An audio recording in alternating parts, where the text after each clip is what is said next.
broken record. All yoga is Kundalini yoga. We think about just Yogi Bhajan Kundalini yoga as being Kundalini yoga, but the idea, is it Tom? It's Tom. Oh, I knew he was going to be there. We have this powers of knowing. Magical powers. Anyhow, so the idea is that yoga originally, the way it was practiced, is like an energy management system. It's not stretching. Somehow along the line it became stretching. And the reason why is because if you have fascia in your body, like a web, and you can leave emotional imprints in the fascia from your neuroses. You know this is true from people who do, like, if you experience a traumatic experience, it shows up in the physical body. So that's where the movement of the body started to come from. Like the word asana, the word that we use for posture, it means to sit. It doesn't mean to stand on your head. It doesn't mean to, I'm not saying those are bad things. I'm just saying originally it means to sit. And then the yogis, because they're moving energy, realized if you just sit there, energy can become stagnant. It won't move. That's the idea, right? But it isn't just about muscles, you know. And the root chakra is an important component in this energetic system for not just because the class is on it today, but the root chakra means take care of your hardware. You know what your hardware is? Like the actual phone, not the programs in the phone. That's your body. It's the same thing. Your body is like the phone, not the programming. You know what I'm saying, right? Like the software. I know it's nerdy talk, but it's like the actual tangible phone you can hold in your hand, and it's got a touch screen and some volume knobs and, you know, that sort of thing. That's like what your body is. But your body is much more complex in the hardware than the phone even, you know. Your body is beyond the muscles and the fascia. What else is it? Organs, right? And a lot of those organs work without you having to do anything. That's just what they do. Like, you don't have to go like, okay, now liver, process these toxins, please. You don't have to do that. It just happens. It came with the package. You know, like batteries not included. Well, this is liver function included. It works on its own. You don't have to do anything. I mean, in some sense, you have to take care of yourself. If you just pour whiskey down into your hardware constantly, eventually your liver will stop working. It's inevitable, right? What else is your hardware? We get a little more subtle, but it's still tangible, is your emotions. Your emotions are part of the physical body. Just like you have a liver, you have anger. You're not trying to get rid of it. You're not trying to get rid of your liver. But you're trying to create a healthy relationship with anger. Like if you just pretend that you're not angry ever, what happens? Eventually you got a problem. It may even show up in the physical body. You just push it down and push it down and push it down, and then you have a liver problem. Where did that come from? I don't know. Because the emotions are part of the physical body. You know, so if you create a healthy relationship with it, it's just like how you create a healthy relationship with your organs. Same with your emotions. Interesting, isn't it? And also you have glands as part of your hardware. The glands, the yogis are really interested in the glands, how the glands function. They secrete hormones. Even now, if you look at people who are getting older, when they get conditions like dementia. Do you know that dementia has surpassed today in society public speaking? It has surpassed public speaking as the number one fear. Dementia. People are afraid of getting dementia. And often what causes the dementia is a hormonal imbalance. And a hormonal imbalance is caused by imbalance in the endocrine system. It means the glands aren't working properly. This is kind of interesting stuff here. So if we practice yoga effectively, we can move out of dementia. And it can start young. Our teacher Guru Singh says a midlife crisis at 40 is incorrect. You should have it at 60 or 70. The human body should be able to live to 130, 140 years old. But we don't know how to take proper care of it. Some of the yogis lived to that age. Baba Sirichan, 500 years ago, lived to be 137 years old. And they said he looked like a boy, like even in his old age, because he mastered the secrets of the body. So we're interested in that. Not so much stretching, but you have to stretch, I like Guru Singh says, bodies don't get stiff with age, attitudes do. It's kind of a good teaching. You know anybody who's a bit stiff with their attitude? How's their body? Stiff, right? I know some really stiff attitudes and they're like can't even bend over to tie their shoelaces. So they're connected. And we know that. We're yogis, we're here doing the work. We know that, your glands and your emotions and your thoughts, and they're all connected. They're not separate, right? So take care of your hardware. And then if you take care of your hardware, with the root chakra is all about security, right? The root chakra, we're talking about the root chakra today. So I don't know if you caught that. Yeah, okay. Okay. So the root chakra is about security. So if you take care of your hardware, you feel secure. Like if you have a nice bed to sleep in, you eat good food, you keep good relationships, you're responsible with money, you have a better quality of life. You don't feel stressed out and what are we going to do? And because you don't feel secure, right? And when you fall in love with somebody, you know what happens when you fall in love with somebody? You think it's something special about that person. But the yogis say you live in what's called Narayana. It's the ocean of love. It means that it's all over. It's everywhere. You're walking around swimming in it. And then you meet somebody who you feel safe around, and you experience the ocean of love in the other person because you feel safe. So you put your guard down and you can be yourself. That experience is love. But it's happening all over the place. Not just with, a business transaction, like if you do this, then I'll do this, and if I do this, then you do this, and you call that love. That's a business, not necessarily love.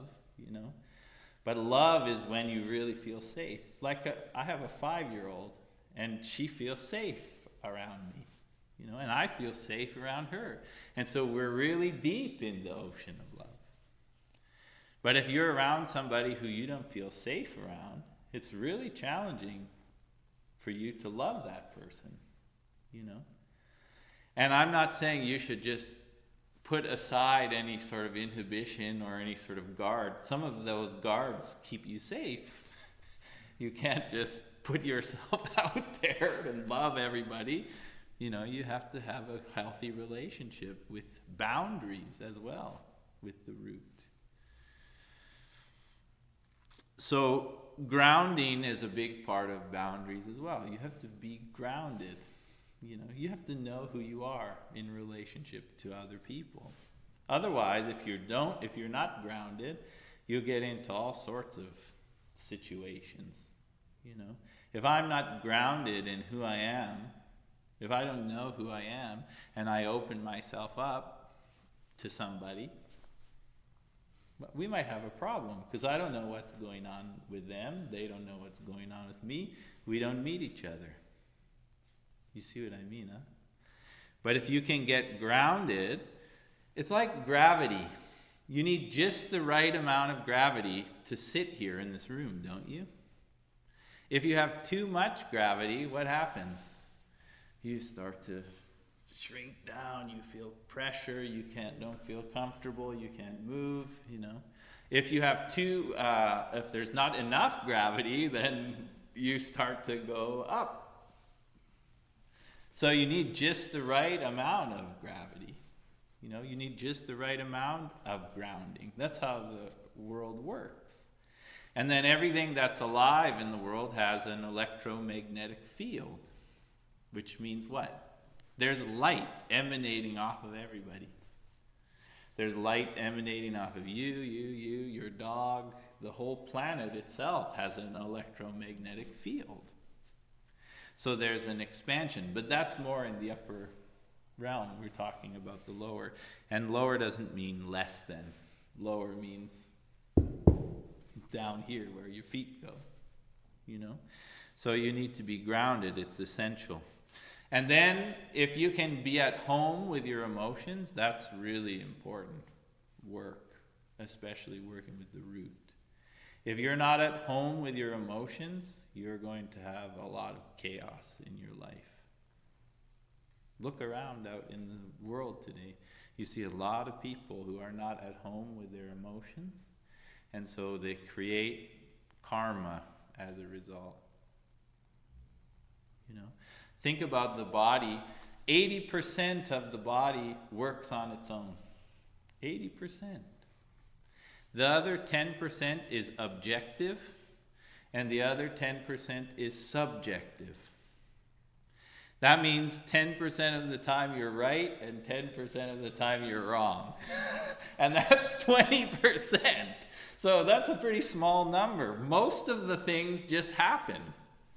And you have a say in this 20%, this small section where it's either right or wrong, and that's how the intellect functions, right? It's like, oh, I like this, I don't like that, your mind is like that, constantly processing. But if you're emotional in relationship to that right and wrong, you don't stand a chance. You're like a pot boiling. Because you're constantly thinking, I've got to be right, they've got to be wrong, I've got to be right, they've got to be wrong, you don't have any control. That's why you see people screaming and yelling at each other in the street. Because they're communicating from their emotion. They haven't developed the intuition from meditation to go, if I respond like this, this is going to lead to this. And in the moment, you can feel it. And then you don't do that. You don't take the bait.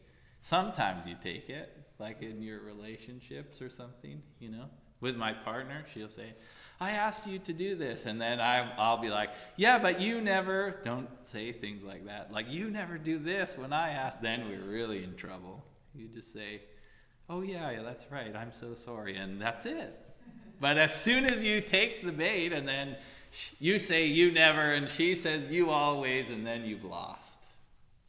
It's over, But you feel it at the moment. I'm sorry, sweetheart. Let me just do that now. And then you're good. But if you don't have the meditation and you're emotional, then you're fighting about things that happened 3 years ago. And I love this story about our teacher Guru Singh. He's all in a flustered, and Yogi Bhajan he's driving Yogi Bhajan, and Yogi Bhajan says, Guru Singh, what's wrong with you? And he goes, oh, it's my wife. And Yogi Bhajan goes like this. She's not here. Like, what's wrong with you? She's not here. What's the big deal? He's like, oh yeah, that's a good teaching.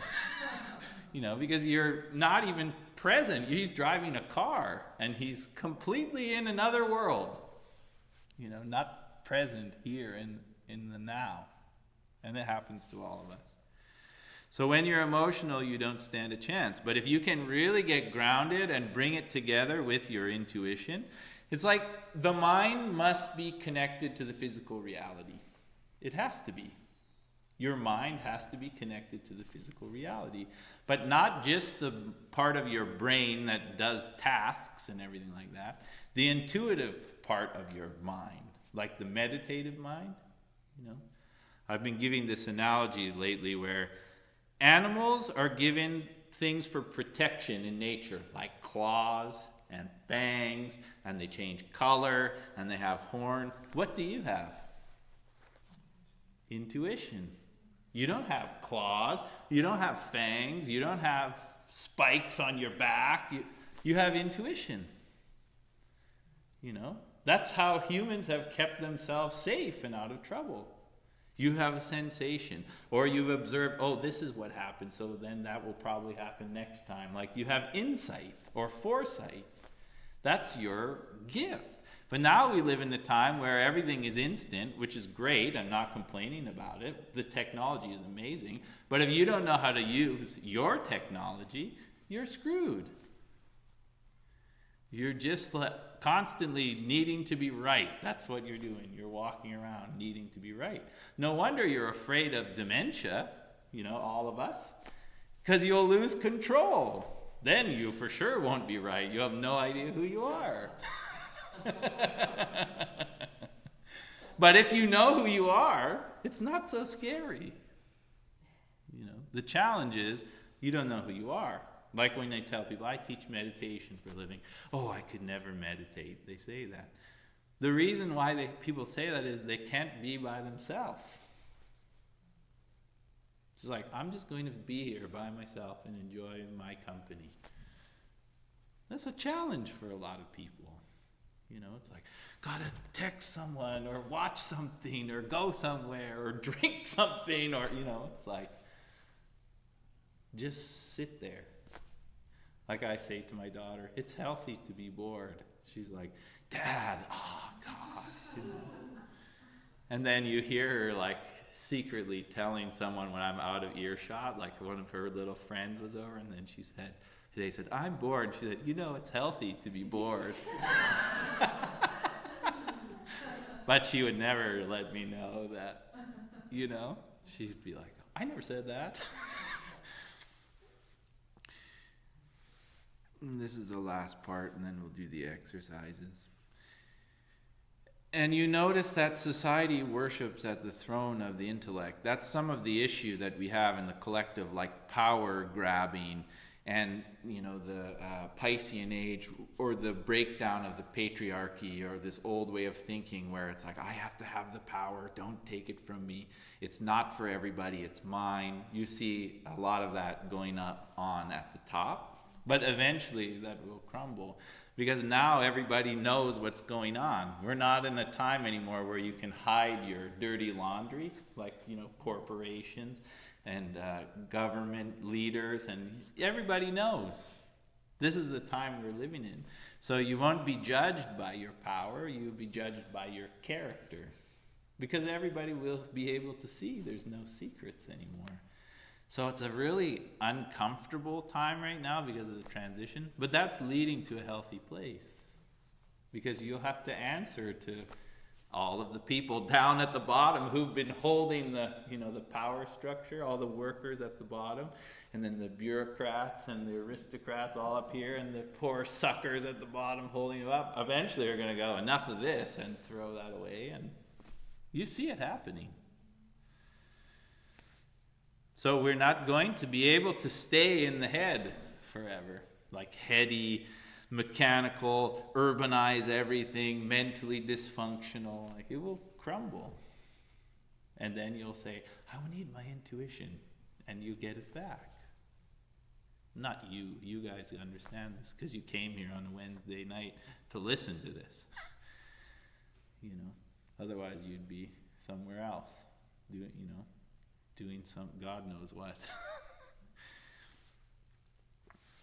Do you get stuck in your head? Right? It happens. And then when you get stuck in your head, you forget what it means to live in your body. That's why people really get attracted to all the fancy postures and everything, because you forget when you're stuck in your head what it's like to be in your body. Maybe you're sitting at a desk all day, maybe, whatever it is, or you got a lot of things to think about. You need to move and stay connected. Otherwise, it's too much up here. You got to get grounded and move, and so we'll do that today. And if you do get caught up in the head, you become numb, like people don't know how to feel, like disconnected from the earthly realm when you're up here all the time. You see it happen. Like I say to somebody, move your elbow like this, and you say it 5 different times, and it's like it's not their elbow or something. You understand? Like they have forgotten how to move. Like when you have an injury, Like I had a pretty severe knee injury, and when you come back, it feels like you don't know how to use. It's like somebody else's leg. Like you remember what your leg was like before, but you have to learn how to use it again. You become numb. So anyhow, when the root chakra is balanced, you have a sense of belonging. You feel patient and secure. You trust yourself. That's important, that you trust yourself. Not intellectually, intuitively, like this doesn't serve me. That's the connection to the meditative mind. But you need both. It's not just being really physical. It's not just being really spiritual and burning incense and quoting Bob Marley. That's not what it's all about. Those things may serve you, but you need to be on the ground doing the work. You need to do the meditation, recognize that you're not confined to just this physical vessel that's going to become dust anyways, and then create some mental clarity in relationship to that, because you're a householder. I can't feed my daughter by chanting mantras at this point in my life. I got to work and do my responsibilities. But if I don't do my meditation, it makes it very difficult for me to show up as the best version of myself. I can get caught up in like we all came here for a reason, to teach something and to learn something. And every so often you get distracted and think that you came here to drive a Mercedes-Benz. Like, I came to Earth to get the Mercedes-Benz nicer than my... Oh, wait a second. What am I doing? That's not what I came here for. Or you think you came here to lose 10 pounds. Or you think, you know what I mean, whatever the trip is. That's not your purpose. It may serve you in some way to do those things, but that's not the reason you were born. We're sending you to the earth to accomplish losing 10 pounds at the age of 32. Like, nobody's born for that. Or nobody's born to get a Mercedes. It's like, you know what, we need another Mercedes driver. Let's send a soul down to earth and make sure that, it's a distraction. It's not bad. It's not good either. It's just neutral. But the idea is to see who you are in relationship to all of this. And understand that there's enough for everybody. Feel comfortable in your body. That's a root chakra thing. It's not someday when I look like this, then I'll be happy. That's bullshit. As soon as you take the bait on that one, you'll always be thinking, someday when I. That's when people have eating disorders. I work a lot in spiritual counseling with people who have eating disorders. That's what happens. That's the neuroses that starts an eating disorder. Someday when I get this, then I'll be that. And then you do it enough, it creates this groove. And you see somebody who has an eating disorder, and they think that they're overweight. Because they're still someday. No, here, now. Self-appreciation is a tricky thing, and it's sneaky, like addiction. It just sort of creeps in there. So being comfortable in your body, being heard, knowing that your voice is valuable, knowing that there's enough for everybody, abundance instead of scarcity. You hear people use the sound current, like, oh, that always happens to me, or I'll never be able to, or, they start repeating it. They don't feel comfortable in their, This is part of the earthly experience. You're born to be prosperous. You're human. You're not born to take a vow of poverty. Yogi Bhajan said, poverty is a curse. It should be broken. There's enough for everybody. Have you heard the quote from Gandhi? There's enough for everyone's needs, but not everyone's greed. That's a Gandhi quote. That's very balanced root chakra commentary. It's when you start feeling, there's not enough, I need more. That's what I'm talking about with the eating disorder. That's what I'm talking about with addiction. That's what I'm talking about, there's enough. I'm good. I got this. And you attract prosperity by doing that. All right. So let's work to balance the root chakra. Sit up straight.